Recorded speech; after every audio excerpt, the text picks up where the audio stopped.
Action, let's go. 저 건물을 찾으러. Action, let's go. 저 건물을 찾으러.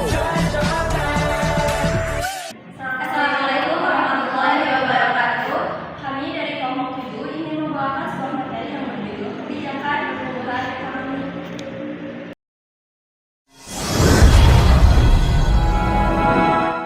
Pengertian pertumbuhan ekonomi dilansir dari Kementerian Learning Center, pertumbuhan ekonomi adalah kenaikan kapasitas dalam jangka panjang negara yang bersangkutan untuk menyediakan berbagai barang ekonomi bagi penduduknya. Pertumbuhan ekonomi dapat diartikan juga sebagai proses perubahan yang secara berkesinambungan menuju kondisi yang lebih baik dalam kondisi perekonomian suatu negara.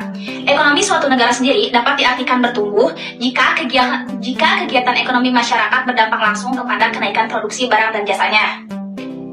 Adapun definisi, kebijakan pertumbuhan ekonomi adalah serangkaian tindakan dan keputusan yang diambil oleh pemerintah, lembaga keuangan, dan pemangku kepentingan lainnya untuk mengarahkan dan memengaruhi perkembangan ekonomi suatu negara.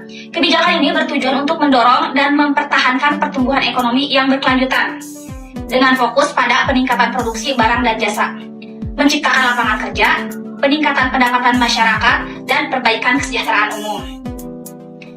Nah, dengan mengetahui tingkat pertumbuhan ekonomi, kemudian pemerintah dapat membuat perencanaan mengenai pembangunan negara dan pembangunan ke depannya. Yang selanjutnya ada teori pertumbuhan ekonomi. Ada beberapa teori. Yang pertama ada teori klasik, yang kedua teori neoklasik, dan yang ketiga teori historis. Teori klasik menurut Adam Smith dalam bukunya Inquiry into the Principle and Search the Web of Nation menyatakan bahwa pertumbuhan ekonomi itu dipengaruhi oleh 3 faktor.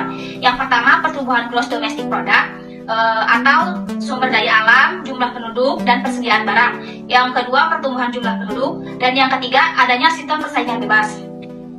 Selanjutnya, teori neoklasik dalam ekonomi menekankan persaingan bebas, utilitas, konsumen, penawaran, dan permintaan di pasar, serta rasionalitas individu dalam pengambilan keputusan ekonomi. Hal ini juga melibatkan konsep nilai dan harga yang ditentukan oleh keseimbangan barang. Neoklasik menjadi dasar ekonomi konvensional dan memainkan peran utama dalam analisis ekonomi mikro dan makro. Yang ketiga ada teori historis. Menurut Douglas North dan Robert Vogel, teori pertumbuhan ekonomi dari perspektif historis menekankan peran lembaga, budaya, dan faktor non-ekonomi lainnya dalam membentuk jalur pertumbuhan ekonomi, studi sejarah ekonomi, dan analisis kebijakan masa lalu, digunakan untuk memahami faktor-faktor yang mempengaruhi perkembangan ekonomi. Faktor yang mempengaruhi pertumbuhan ekonomi. Sumber daya manusia. Sumber daya manusia merupakan salah satu faktor produksi dalam ilmu ekonomi. Dengan meningkat sumber daya manusia akan mempercepat naiknya pertumbuhan ekonomi. Karena jika sumber daya manusia naik, angka pengangguran akan turun dan angka kemiskinan juga turun. Sumber daya alam. Sumber daya alam merupakan suatu produksi yang meningkatkan pendapatan negara. Kemajuan teknologi. Pemanfaatan kemajuan teknologi akan menunjukkan dengan meningkat pula tingkat kecepatan produk yang lebih efisien. Hal ini berguna untuk menghemat anggaran karena yang seharusnya untuk pembayaran pekerja dapat digunakan untuk keperluan lainnya. Tingkat inflasi. Ada 2 jenis inflasi yang berpengaruh dalam bisnis perusahaan. 1. Converse inflation, yaitu penurunan penawaran dan jasa yang disebabkan karena kenaikan biaya produksi. 2. Demand pull inflation, yaitu inflasi yang disebabkan karena kenaikan permintaan barang dan jasa sehingga harga menjadi naik. Karena itu inflasi sangat berpengaruh terhadap daya beli konsumen. Yang terakhir, tingkat suku bunga. Keberadaan suku bunga yang tinggi mempengaruhi permintaan inflasi yang rendah terhadap Perusahaan. Tahukah kamu, ekonomi digital merupakan kunci masa depan perekonomian dunia. Di Indonesia, ekonomi digital berhasil menjadi pilar ketahanan saat masa pandemi. Kontribusinya besar sekali, mencapai 15,5% dari PDB global. Di tahun 2030, ekonomi digital Indonesia diprediksi mencapai 330 miliar US dollar. Pertumbuhan ekonomi digital Indonesia harus dibarengi dengan peningkatan kuantitas dan kualitas sumber daya manusia industri digital agar lebih kompetitif. Kita perlu mendorong kemampuan teknis yang disertai dengan problem solving skill dan rasa kemanusiaan yang tinggi. Sehingga dalam pengembangan teknologi ke depannya, selain ada nilai ekonomi, ada juga nilai value added bagi kemajuan negara dan kesejahteraan masyarakat. Hal ini penting karena ekonomi digital dapat membuka peluang bagi masyarakat kecil untuk menjadi bagian dari rantai pasok global. Pembahasan selanjutnya mengenai penggunaan data GDP dalam perencanaan kebijakan ekonomi. Penggunaan data GDP atau Gross Domestic Product ini sangat penting dalam perencanaan kebijakan ekonomi. Mengapa penggunaan data GDP ini sangat penting dalam perencanaan kebijakan ekonomi? Mari kita simak penjelasan berikut ini. Penggunaan data GDP dalam perencanaan kebijakan ekonomi.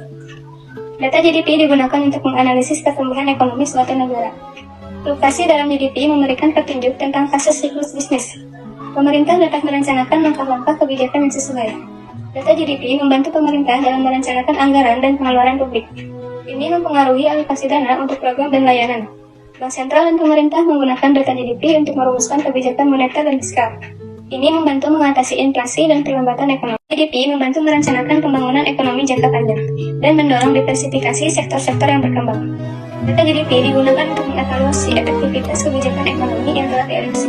Penggunaan data GDP dalam perencanaan kebijakan ekonomi memungkinkan keputusan berbasis bukti, respon cepat, pengukuran, kemajuan, transparansi, dan akuntabilitas. Namun, penting untuk melihat indikator lain untuk pemahaman yang lebih lengkap.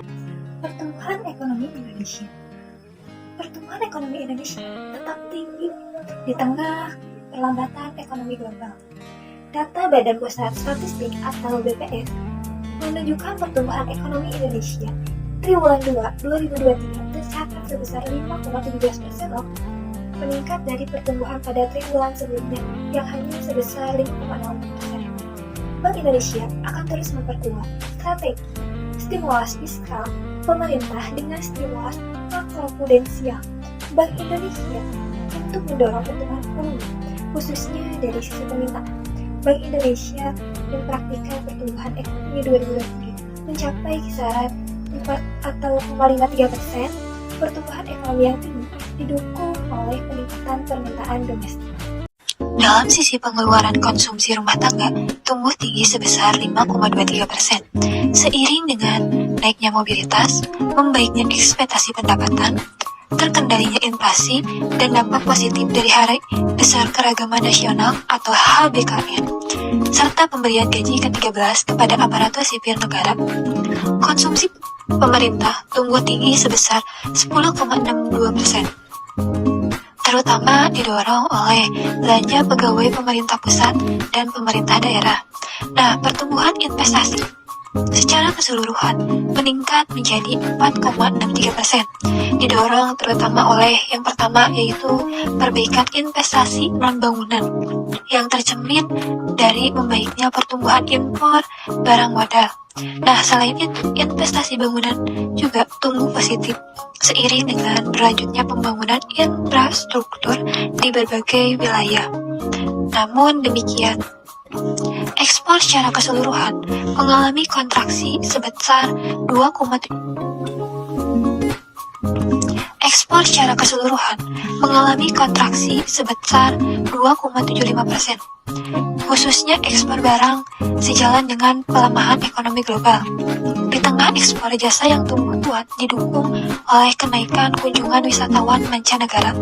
Nah, pertumbuhan ekonomi Indonesia yang tinggi mencerminkan dari sisi lapangan usaha dan spasial. Secara lapangan usaha atau disebut LU, pada triwulan 2 2023 mencatat pertumbuhan positif, terutama ditopang oleh industri pengolahan, perdagangan besar dan eceran, serta transportasi dan pergudangan. Sementara secara spasial, pertumbuhan ekonomi triwulan 2 2023 yang tinggi tercatat di sebagian besar wilayah Indonesia. Pertumbuhan ekonomi tertinggi tercatat di wilayah Sulawesi, Maluku, Papua atau Sulampua, diikuti oleh Kalimantan, Jawa, Sumatera, dan Bali. Untuk pembahasan yang selanjutnya ada 6 cara agar ekonomi tetap tumbuh. Yang pertama ada kebijakan moneter dan fiskal yang tepat.